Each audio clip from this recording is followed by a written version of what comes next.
మనతో ఇప్పుడు మాజీ ఐఏఎస్ అలాగే పత్తిపాడు నియోజకవర్గం ఇన్ఛార్జ్ అయిన బూర్ల రామాంజనేయులు గారు ఉన్నారు. సార్ నమస్తే. సార్ నమస్తే అమ్మా.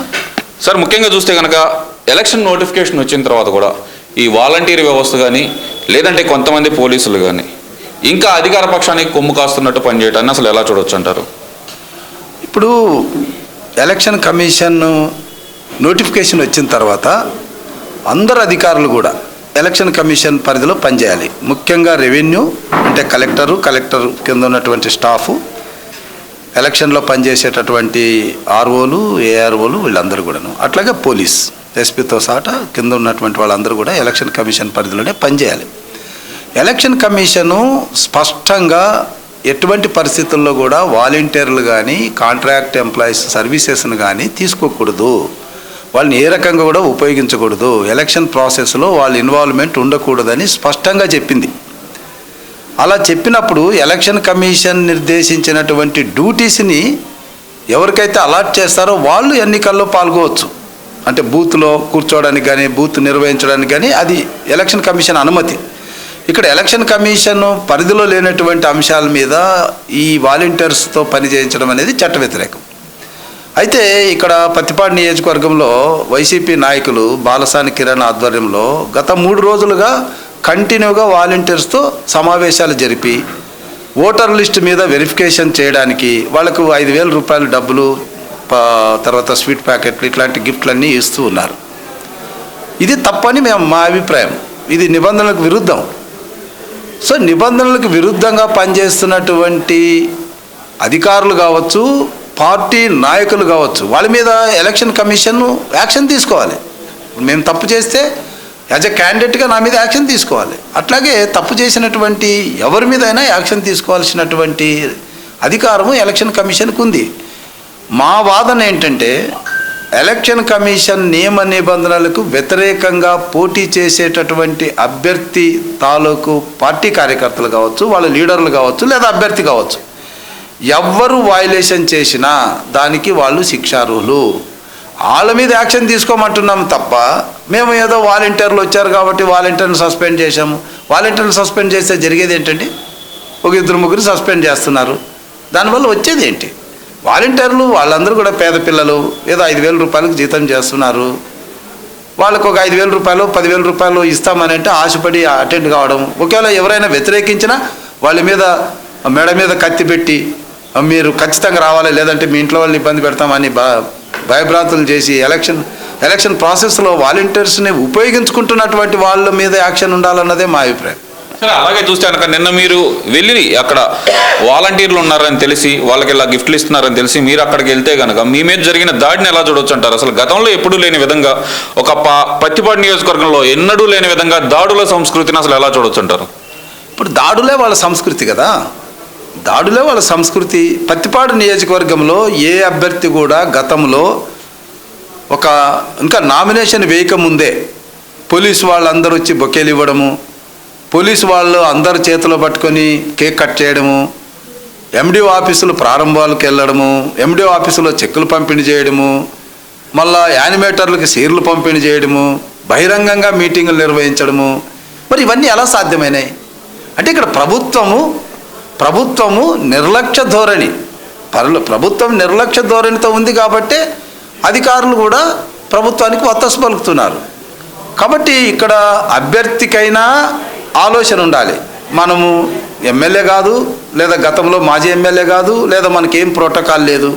ఒక ఇన్ఛార్జ్ అంటే పార్టీ కార్యకర్త ఏ రకంగా అధికారిక విధుల్లో బాధ్యతల్లో పార్టిసిపేట్ చేయాలి, చేయకూడదు అనేటువంటి ఆలోచన ఆయనకు ఉండాలి.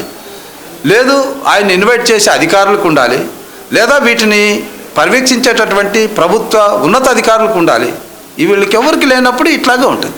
మరి అలాగే చూస్తే కనుక వస్తున్న వార్తాకథనాల ప్రకారం అలాగే మాజీ ఎలక్షన్ కమిషనర్ మన నిమ్మగడ్డ రమేష్ గారు చెప్పిన దాని ప్రకారం ఒకవేళ వాలంటీర్లు కనుక ఎలక్షన్ విధుల్లోంచి ఎలక్షన్ నోటిఫికేషన్ వచ్చిన తర్వాత ఎలక్షన్ కమిషన్ సస్పెండ్ చేస్తే ఫ్యూచర్లో వాళ్ళకి గవర్నమెంట్ జాబ్స్కి ఇనెలిజిబుల్ అవుతారు అంటూ ఆయన ఇచ్చిన స్టేట్మెంట్ ఎలా చూడాలంటారు? ఈ స్టేట్మెంట్ని ఇప్పుడు జరుగుతున్న దాంట్లో వాలంటీర్లకి ఇలాంటి కీలక పాత్ర వైసీపీ తరఫున ప్రోత్సహిస్తున్నప్పుడు ఫ్యూచర్లో వాళ్ళ లైఫ్ ఎలాంటి ఇబ్బందులు ఎదుర్కోబోతుంది అంటారు?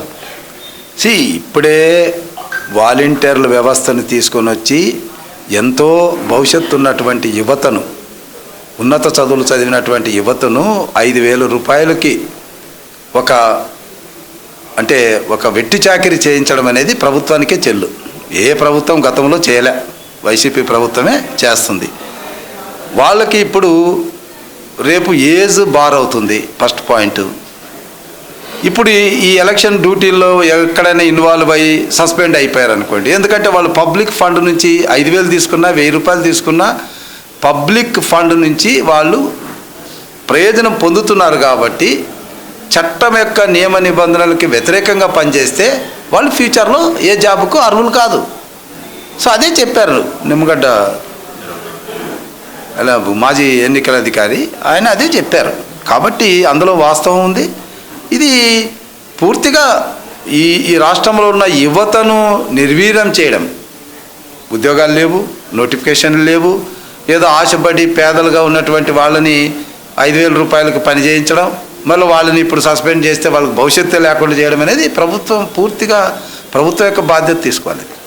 పట్టిపాడులో ఎన్నడూ లేని విధంగా దాడుల సంస్కృతి మళ్ళీ మొదలైంది. మరి ఈ దాడుల సంస్కృతిని ఎలా ఎదుర్కోబోతున్నారంటారు మీరు?